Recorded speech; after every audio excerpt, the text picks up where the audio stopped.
Kauban ng Cebu Metropolitan Catholic Mass Media Awards, Best Radio Commentator, Best Newspaper Columnist, and Best Public Affairs Anchor.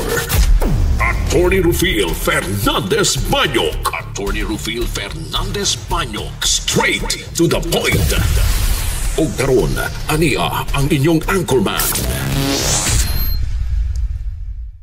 Veritatem sed pro veritate. Wa kitay mahimo aron sa pagpakigbatok sa kamatuoran, kundi aron sa pagdapig sa kamatuoran. Straight to the point. Luzon, Visayas ug Mindanao, Pilipinas, ug sa katawhan kutob sa babot sa Sibya sa tibuok kalibutan via internet. May buntag og kumusta live gikan sa Queen City of the South, Cebu City, Philippines. Welcome nining atong tulumanon ug inyong tulumanon. Straight to the point. Kini gyapon niyo boss kalagad sa kahanginan sa kasamang Rufil Fernandez Banyok. Mao'y paday makiguban kaninyo nining laing adlaw sa atong pagpakigbisog. Adlaw karon mahigala nga Huwebes, Pizza 13 na. Nining buwan karon mahigala sa Nobyembre tuig 2025. Straight to the point. Sa gihapon hatagan tagpagtagad ang mga issues nga may labot ang lungsod. Pizza 13 man ron mahigala tindagkot sa Birhen sa Simala ug tindagkot sad mga kagalaan sa mga debuto ni Senior San Antonio de Padua. Karon nga adlaw mahigala with due respects to maigsuon nga naa sa laing tinuuhan nga para nila moditso lang mahigala ngadto gyud sa Dios. Alang sa mga Katoliko do na pod manghigala mga santos nga gituuhan mga suking tigpaminaw. Straight to the point. Now sa tagan tagpagtagad ang mga issues gihapon nga may labot ang lungsod, nagbagang mga expose nagunang mga reports. Dinhi lamang gyapon mga higala sa atong pagaban-uban nining atong tulumanon ug inyong tulumanon. Straight to the point. Naguna sa tumay isgutanan karon nga buntaga mahigala, Vice Presidente Sara Duterte ni duaw sa mga biktima sa bagyong Tino sa Liloan, Compostela ug Danao kagahapon. Straight to the point. Samtang sa Pikas Bahin Metropolitan Cebu Water District kun MCWD ni pasidaan nga posibleng masinati ang temporaryo nga shortage sa water supply dinhi sa syudad sa Sugbo tungod sa kadako sa danyos sa usa sa ilang mga tinubdan sa tubig diha sa may lusaran ug uban nila nga mga dam human sa pag-igo sa bagyo nga si Tino. Straight to the point. Kataring pagtagad do butaga mahigala sa atong paban-uban usab ning atong tulumanon ug inyong tulumanon.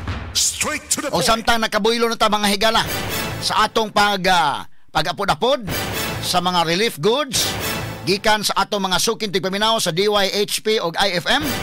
Ato nang nahatagan to mga higala mga namatyan o gaingon sa mahigala kagahapon ang atong pagpanghatag mahigala sa mga biktima sa bagyo diri sa may Bakayan, dito sa may Liloan o karong adlaw diri sa may Talisay ug uban pa nga mga lugar.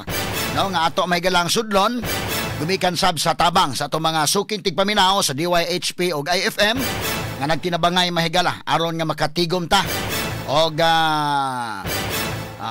cash mga kagalaan nga atong gipamalit og mga bugas, mga dilata ug uban pa mga sukin tigpaminaw, no? Og unya kini niyang uban mihatag pod og mga in-kind pangahigala nga diri sa Sibianan, ang uban sa mga kagalaan mihatag og kwarta, ang uban ni personal og ari, ang uban ni GCash, ang uban mahigala pinaagis pagpadala, no?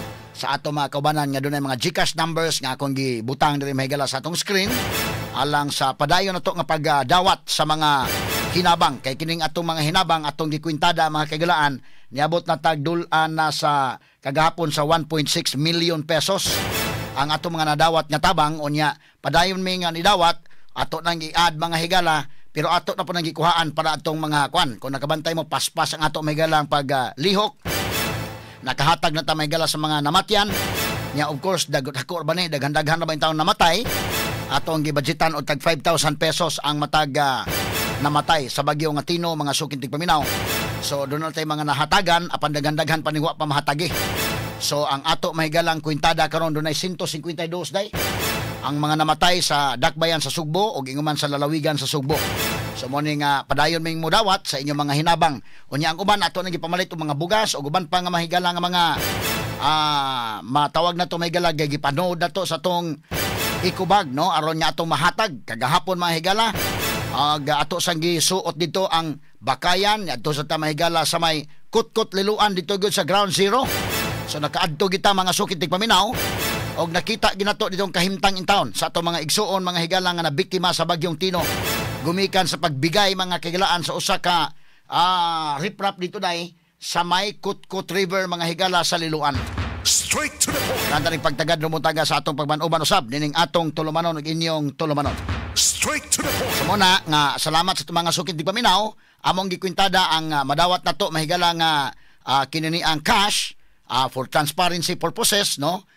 Muna nga gina-update mo namo kung pila na imo nadawat unya ato sad mong gi-update sa ato ng pagpanghatag nga inyo sa gyud nakita mahigala for transparency purposes mga sukid di paminaw kay nahibaw mi nga kamo willing mo tabang ug unya naa nato ang kalipay sa pagtabang, no?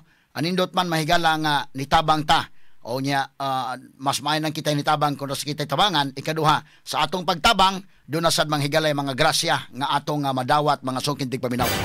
So naa ang atong kalipay dihan dapita unya mas malipay pud nga na kamo nga naa diha nga nitabang nahibaw mo nga tuag gyud ni abot gyud sa mga tao nga angay tabangan mo nang amo sad mahigala nga gi post sa social media documented sad mga kagalaan para nga kamo sa inyong kalipay sad sa pagtabang samot pud ang kalipay mahigala ang kadasig nga tuag gyud, no?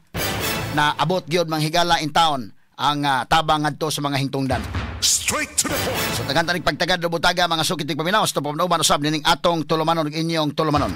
Straight to the Sa kauluhan 24 ka mga officials 24 ka mga lokal nga mga officials na sayran sa DILG nga nibiyahe gyud sa gawas sa nasod bisan og napanglantawan ang pag-igo sa bagyo. Straight to the point. Matod sa DILG, posible silang mag-atubang og reklamong administratiba. Straight to the point. Ang uban ini may gala dito sa kauluhan kana mga nang biyahe gyud sa gawas sa nasod. Pero dili sa ato sa Sugbo, ang 5th district gyud nga congressman og ang mga mayor sa 5th district mahigala ang nanguyog. Ato ning tagaan pagtagad mahigala. Ang uban ini gikan Sugbo, no? Sagad mga taga 5th district. Straight to the point. Unya atong padayonon paghisgot mahigala ng tubag ni Doc Frasco. Labot mga higala sa iyang pagbiyahe dito mga kagalaan sa UK. Straight to the point. Kagikihan naman Doc Frasco, mi tubag siya mahigala, mihimog statement o sa iyang statement iyang gipalusot pag maayo mga kagalaan ang iyang pag-adto sa London. Kining iyang pagpalusot doon na say palusot mahigala para sa mga tao, doon na say palusot para sa ombudsman. Technical mahigala nga palusot na apod. Pero ato ning hagpaton mahigala og tinuod ba gyud nga makalusot. Hasta ang mga mayor mga higalas kalungsuran sa 5th district nga iyang gida murag magmahay ining iyang tubag day. Nga matod niya wa man kuno sa ilabot kadi man sa local chief executive. Total kana mahigala ang giingon sa balaod nga dili mo biyahe diha sa local government code. Nga kana ra mahigala mga local chief executive. Unya siya kay legislator man kuno siya. Matod pa. So naning kamot naglusot si Frasco. Bahala na mo mga mayor ha. Iyahay na lang sa tagpangatarungan ron. Mo ni tao mahigala nga kalipay, kuyog. Sa suroy-suroy, kuyog, pag-abot sa mga piit na, biniyaay na mga higalag taman sa ginhawa. Kamo na lang bahala. Malagmit mahigala si Frasco. By technicality, malagmit nga makalusot siya. Pero sa mga tao, medyo lisod-ilusot. Apan ang problema, ang mga mayor, medyo lisod-ilusot ng kalakiha. Kaya silaman mo ang mga local chief executives. Straight to Atong the point. explicar ni karong butaga mahigala sa atong pagbanuban usab nining atong tulumanon ug inyong tulumanon. Straight to the point. Ang mga tao sa Liloan o sa 5th district nga gibiyaan mga higala samtang didto si Frasco mga kagalaan naglingaw-lingaw sa London. Lakip na ning mga mayor nga karon iya na pong gibiyaan sa iyang pangatarungan na ningkamot ng saglusot inday kay bahala ang mga mayor diha kamo nay bahala sa inyo. Mura nag iyang gibiyaan karon basig makaingon ning mga mayor mahigalag murag maka panangpit sa Semana Santa sa ikapat nga pulong. Katuto ang giingon na kasamang kay nga Diyos ko nganong gibiyaan mo ako. Makaingon niya sila Frasco nganong gibiyaan mo ako.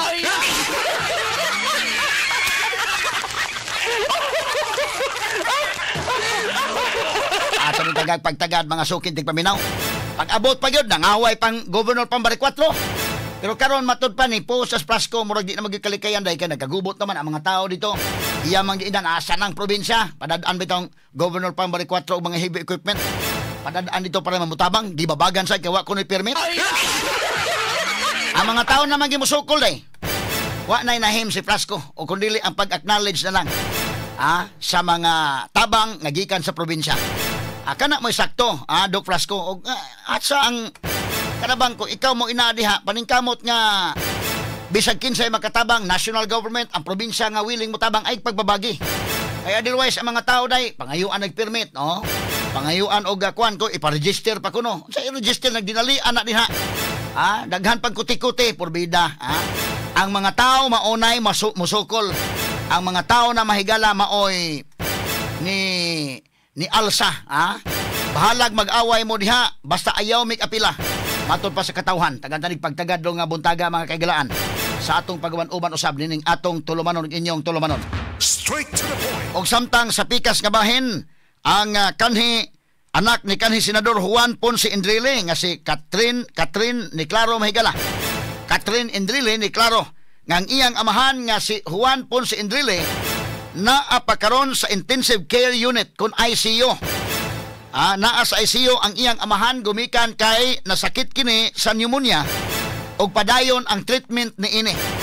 Matod pa, naa sa ICU mga higala padayon ang treatment og ila pang gipaning kamutan mahigala makasurvive pa sa Enrile mga sukid tigpaminaw.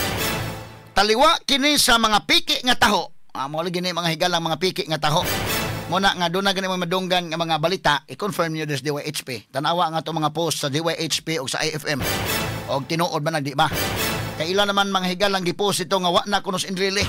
Straight to the point. Iyawas ni mga tao, mga sukid di paminaw. Wa na kunos Enrile na ayaw po mo ana, oy. Ingon niyang anak na apas ay siyo. No, nakikumbate pa mga higala, Nga kan si Enrile kapila na ko ni masudog ay siyo, nakasurvive ko ni. Di man kapila may edad Enrile ron, 101 years old. Kapila na ni mahigala mga hospital makasurvive. Kapila na ni masuod sa ICU makagawas magyod. Sumuna nga ingon siya nga ang akong amahan naa sa ICU, intensive care unit sa hospital. Dila na mo isulti kung unsang hospital. Kanya ito bitang February dito man po na sa Enrile mahigala sa ICU. Gi-intubate magani mga kagilan pero nagka-survive gyud. Ginhawag yung Enrile mahigala. Og nakuhaan gusto mo. Ang uban na mahigala nga labi nagtigong-tiguang na niya matubuhan bida maglisod nigkuan mahigala maglisod na. Pero Enrile mahigala karon 101 years old. Adtong February gitubuhan pero paghuman ginhawag yung tamas ginhawa por bida.